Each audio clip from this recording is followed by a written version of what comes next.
Oh, we got to say it again? Why? All guests appear on the River Islands guest line. And that is Anthony Slater. Of course, this is time for you to discover the islands, River Islands in Lathrop. Check them out.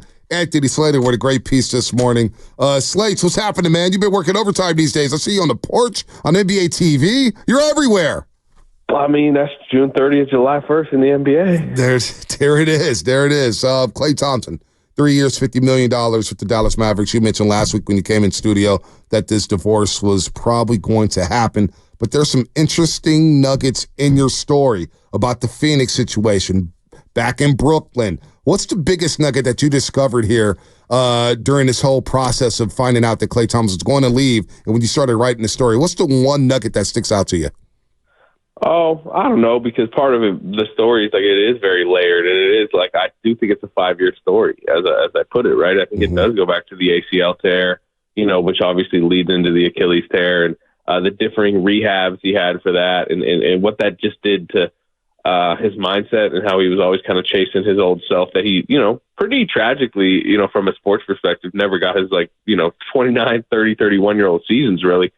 And obviously that bleeds into the last 2 years, the contract situations, right at the forefront of it. But if you're just asking for a specific nugget, I mean, I put it high up, and I know some people have already talked about it, but, I was told that, he, as this headed towards the end over the last few weeks, and I think some people were wondering, how much of an influence Steph Curry might have had. I was told that Klay basically requested of Steph, don't exert your influence, don't demand that they, necessarily do right by me financially. I want them to want to.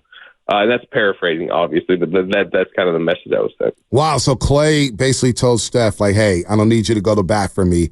I want Laker company to want me, to court me, to make me feel like they're going to make me a Warrior forever? My sense is that by that point it was over anyways, right? Yeah. I mean, I'd been hinting at it for a couple of weeks. You mentioned being in the studio last week. We were basically talking about the end of Klay Thompson. Now, you always wondered, would there be a circle back? Would the market, dictate it to some point? Would they come back together? But the closer you got to June 30th, the lack of communication, the messaging from Klay's side was it's over. And yeah, I mean, that was made very clear early, right? There was no free agency pitch. There was never an offer that the Warriors were able to make to Klay Thompson. It's really been over for a while. Where did it really go sideways? I know you referenced the injuries and all that, which is all baked into it. Was it role? Was it the amount of years that they originally offered him?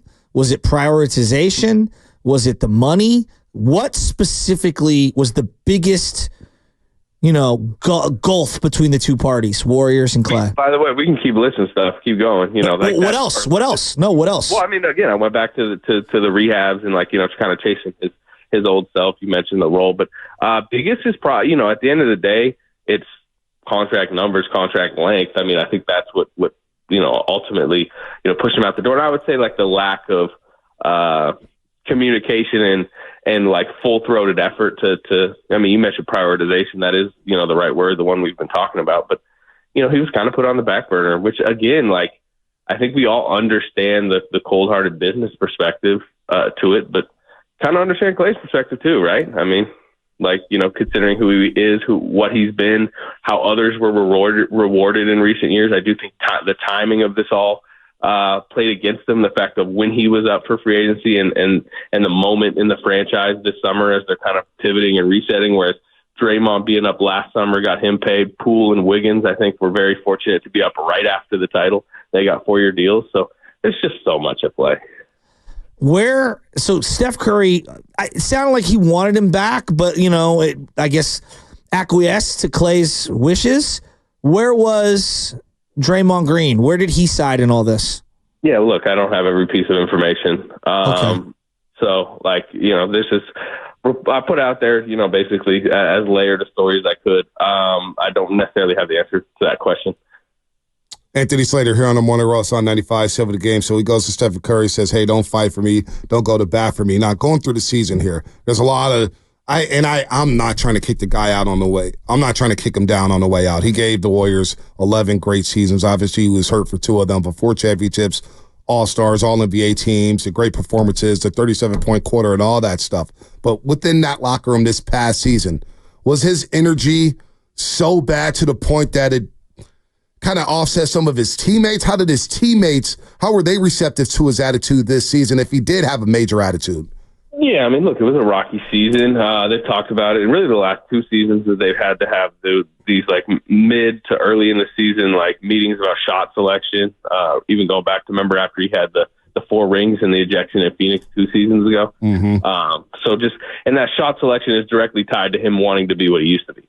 But also, yeah, I mean, like he grumbled at different role changes, and I've come on your show plenty of times. I remember coming on the day after Brooklyn when he had that interview in the locker room, and like, you know, he wasn't hidden about a lot of this, right? He even had the press conference where he said he had like a long sit down with Steve Kerr about how his negative energy and the way he just would grumble over the sidelines if he was playing poorly or if he was pulled from the game at a time he didn't want to, and how that could affect the young players, and that he needs to embrace and appreciate what he's done and enjoy the last years of his career and be a good mentor. I remember him mentioning that. So this isn't like dynamics he didn't understand. And to be honest, when he says particularly that he needs to learn to appreciate and like, you know, enjoy the last years of his career, I think that's part of why he left. He was not that happy last season, and he's searching for a happier situation. Slater, do you believe he was a good mentor? We've seen youngsters on his boat, Moody, Wiseman, all these guys. Do you believe he was J.K. loved them? Do you believe he was a good mentor to these youngsters here? Yeah, I mean, you know, whatever, 85, 90% of the time. I mean, nobody didn't like him, especially when he was in his, like, quirkier moods or talkative moods. And, you know, like, Moody would sit there ever since he's been here and watch Klay's shooting routine. Jordan Poole shot with him all the time. I think Jordan Poole kind of had his breakout season partly because of watching Klay Thompson, and, you know, they always shot together. So to answer your question, yes, I just think his internal fight with himself and what he wasn't able to recapture, you know, it permeated, right? You know, Draymond Green's not necessarily trying to impact the team negatively when he does, you know, something that does, but it does. And I think the same is with Klay. If he's yelling at assistant coaches, if he's fuming on the sidelines, like it impacts the team. Shasky, I'm sorry. You brought up Jordan Poole, Slater. And it is interesting that you mentioned how Jordan Poole watched his shooting routine and looked up to him and had his breakout season, because there was always this rumor that Poole and Klay don't get along. Klay doesn't want to give up his starting spot. Poole wants his starting spot. There's some jealousy there. And I remember when Poole got traded to Washington, they actually worked out together, Steph, Klay, Seth, and Jordan Poole.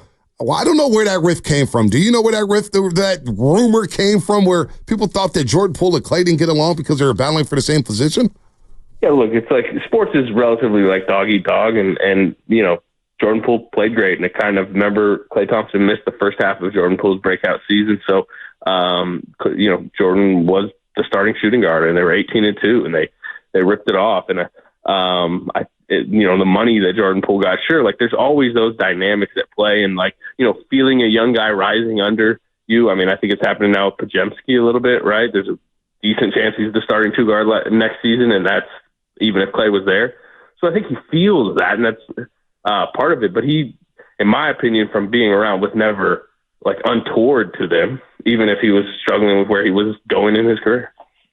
Was there anything that the Warriors could have done if they could retcon one thing? Like, for example, just hypothetically, not having him start when he came back, you know, ease him off the bench. Like, is there something that they look back on, or you think that they would look back on and say, maybe we didn't handle that appropriately? I mean, they might have been destined for this anyway. I'm just saying, hypothetically, in like a multiverse, is there one particular thing that sticks out more than others? No, not really, because I think if they wanted him back, it was a really a top priority, they would have handled the negotiations as such. But again, like, I'm not even sitting here trying to criticize what they've tried to do this summer. Now, they haven't been effective to this point in doing it, but they could have been more communicative. They could have rewarded him a little bit more. I mean, people will mention the 2 for $48 last summer. You know, so they kind of feel like they did lay a good market contract on the table. Again, there's kind of, I don't think both sides feel the same about, you know, that offer in general. But, I mean, again, like, they could have just tried to pay him quicker, try to pay him more, longer, right? Pair him up a little bit, like with Draymond Green's number, with Wiggins' number. how much is going to be on Pajemski's plate right now? Because that's a lot to ask from the young man. He's not the only person. They got in Melton. Who knows if Moody stays? It feels like he'll be in the mix here. I mean, one player to offset the impact of a player who's been here as long as he has, that's a lot on this young man's plate, is it not? Yeah, the most confident person that he will succeed is himself. So, I mean, I don't know if y'all ever talked to him. I haven't. No, I've talked to Pete. Pods is confident. There's no doubt. He doesn't lack confidence, that's for sure. I mean, it's basically like, what have y'all been waiting for? Like, he's doing the Team USA Select Camp this week with Trace, which I think is interesting. I mean, like, obviously Steve Kerr had something to do with that decision. We'll see, because I think he's already shown he's a really good role player. The charges, the passing, better defender than you think, just sharp player, rebounder, right, for the guard position, one of the best in the league. But you wonder how high he can scale his game up, and that's what the next season, but really the next several seasons will be about. Like how good a player can he become? And I think they're going to give him the chance. They're really high on him. Long term, you think he's a 1, a 2, a combo guard? Like, what do they envision him as? Combo guard. I don't know. Although, I did a big story about him mid-season. Had all the, you mentioned the confidence with several stories, him yelling at Draymond and scrimmages, stuff like that. But within that, Draymond basically hinted he thinks that's like the future point guard, like post Steph Curry, in year 5, year 6, like that's your starting point guard. So we'll see if he gets to that point. I would say more combo guard, but there's a lot of people internally that hint that it might be at the 1 eventually post Steph. All right, so how's the ownership group feeling right now? Now that that we're here, and they probably had a hint at it that Klay would move on. Do we see an evolution within the offense with Steve Kerr? Do we see Kuminga? We don't even know if Kuminga's going to be here, because I guess they're still in on Lauri Markkanen. What have you heard about that with this Warriors brass? Yeah, I mean, they are in on Lauri Markkanen. I don't know if Lauri Markkanen is getting traded or not. I think Danny Ainge is the only one that truly knows the answer to that question. But that's one of the dominoes right now in the league that's holding some stuff up. Is do the Jazz move on this or don't they? And the Warriors are definitely in the mix from what I gather. We'll see. As far as the offense, Steve Kerr said it. They need to change up some of what they did. I mean, they've been saying this for a couple of years. I think they did some for Kuminga last year. They just got to do it more. Andrew Wiggins. What's the status with Andrew Wiggins? And I guess the Warriors, they had a mutual decision with Andrew Wiggins for him to not play for Team Canada. The Team Canada GM came out and said, actually, it wasn't mutual. We cleared him. What the hell is going on with Andrew Wiggins, Anthony Slater? Yeah, he might have been cleared by Canada, but it can't not be a mutual decision. The Warriors are not allowed to tell him he can't play. Gotcha. Now, they came to the decision that they wanted Andrew Wiggins, and Andrew Wiggins, acquiesced, obviously, that, get ready for the season. He had a lingering ankle issue that bled into the summer. He hasn't necessarily been in the best shape coming into camp the last couple of years. Last year, I think it was more about that rib break he had in the Lakers series. But I think, from what I gather, they want him to get right for camp. So Wiggins will be back in his locker room, you think, if you had to bet on it? Look, there's a lot on the table right now. Again, as I was told, it was a mutual decision. And part of the messaging was this is not, we're not shopping him. They're not dying to trade him. But it was also not they're having active trade conversations about a lot of things right now. So, it's not to say he couldn't be in a trade, but that wasn't why he was pulled from Canada. Well, what does the framework of a Lauri Markkanen trade look like? Yeah, I don't like the exact pieces. I would be a little bit up in there, but I will tell you, we're talking about a lot of picks, right? I think that's kind of the meat of the deal. And the Warriors have some appealing picks into the end of this decade, particularly if they're unprotected, because we're talking about probably the end or a post-Steph Curry era. So, the bleaker it looks for the Warriors, the better their trade package actually looks in a strange way. No doubt. We have Anthony Slater here on the River Islands guest line. All guests on 95.7 The Game appear on the River Islands guest line. Is it a time for you to discover the islands, River Islands in Lathrop? Last one for you, Slater. How's this fit for Klay in Dallas? Because I actually like the fit for Klay Thompson in Dallas. How do you see it? You studied this game inside and out. Yeah, for sure. They play kind of like a little bit of a bully ball style. Luka's going to slow the game and control it. I would have, liked him in LA with LeBron, but Luka's kind of like a younger, similar, European LeBron, right? I mean, right. So spot up, movement stuff, You got Kyrie out there, so he's Klay's kind of your number 3 scorer in a sense, and probably the starting lineup. He's like Derek Jones Jr. defended so well. They did bring in Najee Marshall probably to shoulder some assignments, but I do think there'll be a spotlight on Klay's defense as we get into the playoffs next season or during the season. But yeah, I mean, if you were going to script a team for him to be on at this stage of his career, I mean, you just want Luka Doncic as his point guard and another scorer like Kyrie out there to take some other pressure off him. Wow. I'm stuck at you saying European LeBron James because he doesn't play any defense. So I'm just trying to quantify how that's even possible. I mean, LeBron has had some defensive seasons, but not in a while. Well, I mean, he's 40. I mean, come on. You know what? Very fair. Very fair. Slate. The argument for Luka would be he's younger, but what? I mean, we were talking about the offensive. No, I know. I'm teasing. Yeah. No, and he's dropping triple doubles. If they don't get marketing, say the Warriors try to swing a deal for marketing, where do they pivot to? Yeah, I think there's other mid-tier potential, trade candidates out there, sign and trade type candidates. I know they've at least talked to Chicago about a few things. I wonder about DeRozan. I wonder about Levine, although that contract is nasty, a little scary. Ooh.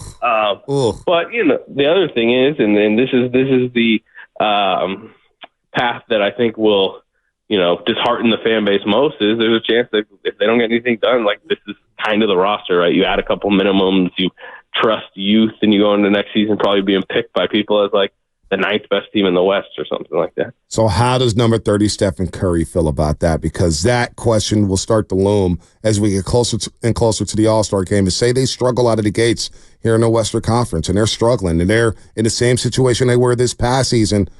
How does Stephen Curry feel about that? Will we see an extension for Stephen Curry? Will we want to say, you know what, I'm going to be here no matter what, even if it looks like the Kobe years with the LA Lakers at the end of his career? We'll see.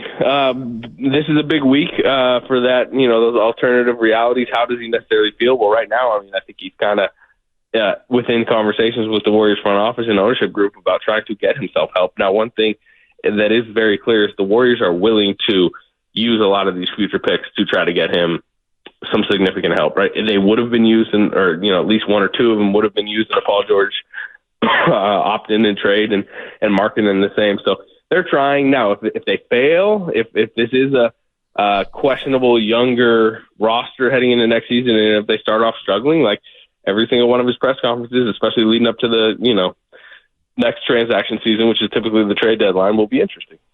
Slates, you've been good to us over the last week, man. Keep up the great work, man. Hell of a story in The Athletic right now. Check it out as he goes through a deep dive on Klay Thompson. And really, it starts in 2019 when he tears the ACL. Slater, good stuff as always, man. Thanks so much. Yeah, all right, fella. Thanks, buddy. Anytime. Anthony Slater here on the River Island guest line. All guests on the 95.7 The Game appear on the River Islands guest line. Isn't it time for you to discover the islands? River Islands in Lathrop. Go ahead, Shasky. I'm got to get that in. People behind the scenes.